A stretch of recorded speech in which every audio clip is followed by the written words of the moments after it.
मित्रों नमस्कार, अनिल वत्स प्रेम मैत्री और विवाह के विश्लेषणात्मक सीरीज में हम आजकल चर्चा कर रहे हैं तुला राशि का। यदि कर्क राशि वालों से प्रेम संबंध हो तो कैसे रहेंगे, मैत्री हो तो कितनी मैत्री आगे चल पाएगी, सामाजिक दृष्टिकोण से, पारिवारिक दृष्टिकोण से इन संबंधों से हमें कितना लाभ होगा, यदि विवाह के दृष्टिकोण से ये दोनों व्यक्ति आगे आते हैं तो किन किन बातों का विशेष ध्यान रखना होगा। क्योंकि प्रत्येक राशि का एक अपना व्यक्तित्व होता है, एक अपना सोचने का ढंग होता है, काम को करने की एक अपनी शैली होती है। अब जैसा कि आप जानते हैं तुला राशि वायव्य है, वायु तत्व प्रधान है, फास्ट मूवर है, संगीत से, सौंदर्य से, ग्लैमर से, फिल्मी दुनिया से, मीडिया से इसे लगाव है। ये चाहती है राशि कि सुर्खियों में आए, चाहे न्यूज़पेपर में इसका नाम हो, चाहे सीरियल में इसकी बात हो, इसकी एक्टिंग को लोग सराहें। ये शुक्र का स्वाभाविक गुण है। लेकिन जब ये चंद्रमा के साथ, कर्क राशि के साथ, क्यों कर्क राशि का स्वामी चंद्रमा है, कैसे रहेंगे इनके संबंध, आइए थोड़ा विश्लेषण करते हैं। जहां तक बात है प्रेम की, तो पहली बात तो यह समझ लेनी जरूरी है कि तुला राशि वायु तत्व प्रधान है और उसका स्वामी शुक्र है। वहाँ ललित कलाएं हैं, पेंटिंग है, मीडिया है, इंडस्ट्री है, फोटोग्राफी है, इवेंट शो हैं, मैरिज के ब्यूरो हैं, प्रेम है, कविता है, शायरी है, म्यूजिक है, श्रृंगार की चीजें हैं, सुंदर सुंदर अलंकरण हैं। ये सब शुक्र के वैभव हैं, सुगंध हैं। और चंद्रमा, चंद्रमा जो है वो कल्पना लोक है। जो कुछ करना है उसमें जो भावों की अभिव्यक्ति है, कल्पना लोक का जो विशेष आशीर्वाद है वो तो चंद्रमा से ही आता है। ये दोनों राशियां एक दूसरे के थोड़ी विपरीत सी हैं, परंतु कार्यशैली, कार्य को संपादित करने के गुण बहुत कुछ मिलते जुलते हैं। आइए देखते हैं। पहली बात तो यह समझ लें कि तुला राशि वालों के लिए कर्क राशि का स्वभाव कैसा रहेगा। कर्क राशि तुला राशि वालों के 10th हाउस को रिप्रेजेंट करती है।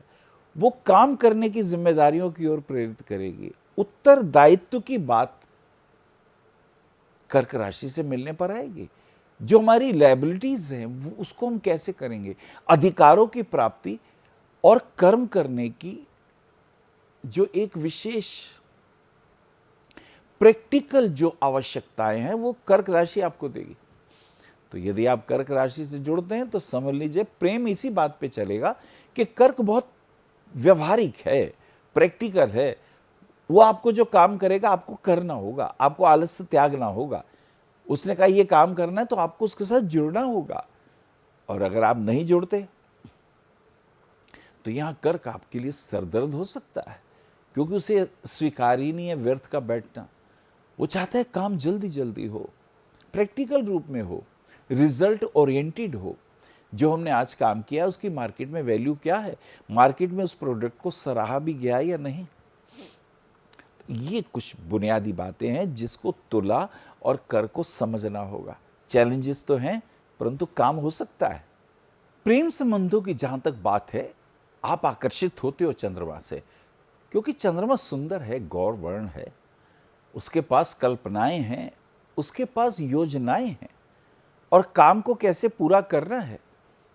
तो तुम्हारे प्रेम संबंध बहुत अच्छे आगे बढ़ेंगे।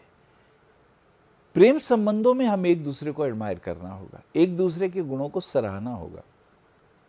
अगर तुम्हारे पास काम करने की शैली है तो उसको काम कैसे करना है, उसकी योजनाएं हैं, तो दोनों मिलकर एक अच्छे प्रेम संबंधों में आगे बढ़ सकते हैं। लेकिन तुला, तुम्हें कर्क को समझना होगा, उसके उत्तरदायित्व और जिम्मेदारियों को बखूबी जानना होगा। वो खाने पीने का भी बहुत शौकीन है, तुम्हें इस बात का भी ध्यान रखना होगा। अच्छा, स्वाभिमानी तो है, राशि भी है, क्योंकि चंद्रमा रानी है। सूर्य अगर राजा है तो चंद्रमा रानी है नवग्रहों में। तो तुला को इन बातों का ध्यान रखना होगा, तो प्रेम संबंध ठीक ठीक चलेंगे। और जहां तक मैत्री की बात है, अगर उनके गुणों को तुमने अप्रिशिएट किया तो ये संबंध बहुत अच्छे चल पड़ेंगे। लेकिन अगर उसके कहने पर तुमने अपने काम को प्रॉपर वे में नहीं किया, या तुमने टाल दिया, या तुमने अवॉइड किया, ध्यान रखना कर्क बहुत जल्दी नाराज हो जाता है। काम टाइम पर ना हो तो उसे समस्या आ जाती है। तो मुझे लगता है प्रेम संबंध और मैत्री के अंतर्गत हमें इन दोनों बातों का ध्यान रखना ही होगा। कर्क आपको करियर कैसे शुरू करें इसके बारे में आपका मार्गदर्शन करता है। अपने काम को कैसे बढ़ाएं, मार्केट में उसकी वैल्यू कैसी हो, इन चीजों के बारे में वो आपके लिए बहुत अच्छा प्रेरक हो जाता है।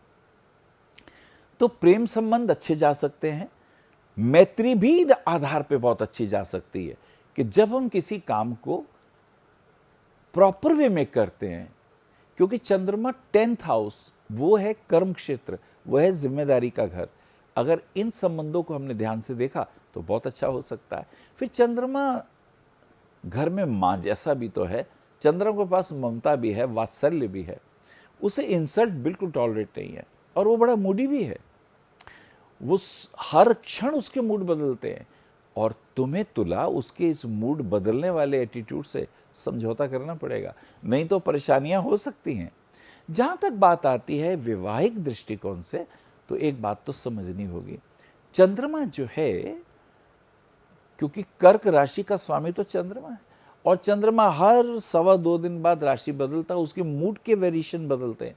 पूर्णमासी में वो ज्यादा खिला हुआ लगता है, उत्तेजित भी बहुत होता है, और जब अमावस्या आती है तो डिप्रेसिव एटीट्यूड में भी चला जाता है। तो तुला तुम्हें ये बात बर्दाश्त करनी होगी। थोड़ी मानसिक स्थितियां उसकी डिफरेंट चलेंगी। और अगर उसके चंद्रमा के ऊपर राहु केतु या शनि का या मंगल का प्रभाव हुआ तो कभी वो उत्तेजित दिखेगा, कभी क्रोधित दिखेगा, कभी डिप्रेशन में गया हुआ दिखेगा। तो विवाह करते वक्त तुला को इन बातों का रखना होगा ध्यान, वरना संबंध खराब हो सकते हैं। कुल मिलाकर अगर हम देखें तो चंद्र शुक्र का संबंध रोमांटिक है। ऐसा समझे, एक सुंदर स्त्री जब अपने नए नए आभूषण पहनती है, नए नए परिधान पहनती है, तो उसको किस व्यवस्था से पहना जाए ताकि उसका रूप उसमें 4 चांद लगे। तो चंद्र और शुक्र ऐसे ही है। शुक्र के पास जहां रति क्रियाएं हैं, चंद्रमा के पास उसको सजाया कैसे जाए, किस प्रकार से कौन से कलर कॉम्बिनेशन होंगे, सोशल लाइफ में कैसे जीना होगा, परिवार के अंदर कैसे हमारा रहन सहन होगा। तो ये दोनों एक दूसरे के पूरक हो सकते हैं, लेकिन दोनों मूडी भी हैं। शुक्र के पास यदि क्रोध है, आवेश है, जल्दबाजी है, और चंद्रमा के पास मूड है, आप चलने को तैयार हैं, चंद्रमा का मूड नहीं है, कर्क का मूड नहीं है, तो बात खराब हो सकती है। और ऐसे में अगर कर्क डिप्रेशन में चला गया, अगर उसका अपमान हुआ, अगर उसकी इंसल्ट हुई, तो वैवाहिक संबंध खराब भी हो सकते हैं। अतः बहुत सोच समझ के चलना होगा। मैत्री अच्छी हो सकती है बिजनेस पॉइंट ऑफ व्यू से। और जहां तक प्रश्न उठता है प्रेम संबंधों का, तो एक दूसरे को एडमायर करने की बातें होनी चाहिए। यहाँ दोनों स्त्रैण ग्रह हैं। अब 2 स्त्रियां एक साथ प्रेम पूर्वक कैसे रह पाएंगी? एक गुरु एक शिष्य हो तो रह पाएंगी, एक बेटी एक माँ बन जाए तो रह पाएंगी, लेकिन अगर एक दोस्त बन के चलेंगे तो हमें एक दूसरे का अदब करना पड़ेगा, और चंद्रमा तो बहुत अदब मांगता है।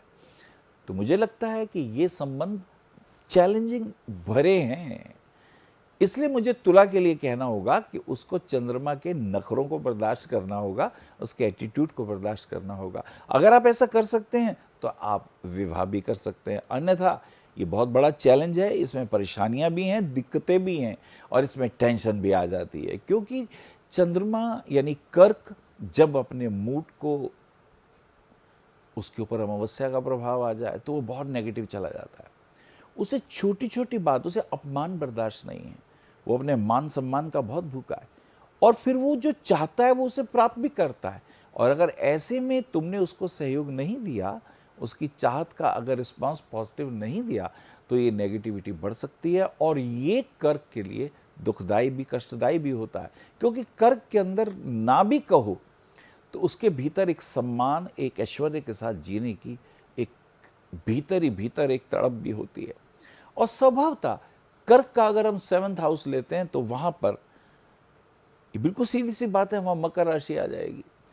तो अवॉइड करना, कर्क को अगर ये महसूस हुआ कि तुमने अवॉइड किया है, तुम्हारा ध्यान कहीं और है, तो कर्क नाराज हो जाएगा, डिप्रेशन में चला जाएगा। ये एक बहुत बड़ी दिक्कत है। और तुला का जो 7th हाउस जो जनरली होता है वो मेष राशि का है, जो बहुत एग्रेसिव है, जो बहुत ज्यादा अधिकारों को प्रयोग करने वाला है। लेकिन यहां संबंध बिल्कुल विपरीत है। दोनों स्त्रैण ग्रह हैं और दोनों की अपनी अपनी सोच है, और ऐसी स्थिति में वैवाहिक संबंधों में तनाव हो सकता है। अतः मुझे लगता है कि प्रेम संबंध ठीक है, मैत्री भाव भी ठीक है, विवाह के दृष्टिकोण से तो बहुत सोच समझ के आगे बढ़ना चाहिए, वरना इन संबंधों में डिफरेंट लेवल के तनाव हमें तंग कर सकते हैं। नमस्कार। आप आचार्य श्री अनिल वत्स जी के ज्योतिष व ध्यान संबंधी प्रोग्राम www.astroanilvats.com व मासिक राशिफल YouTube पर भी देख सकते हैं। विशेष जानकारी के लिए संपर्क करें। भविष्य कथन VE279 गली नंबर 6 हरिनगर न्यू दिल्ली 110064। हमारे फोन नंबर है 9891739999 और 9818189993 और 8860006030 और 9810880002। हमारी वेबसाइट है www.bhavishyakathan.org। ईमेल है acharyaanilvats@gmail.com। अपॉइंटमेंट के लिए संपर्क करें सुबह 11 बजे से शाम 6 बजे तक।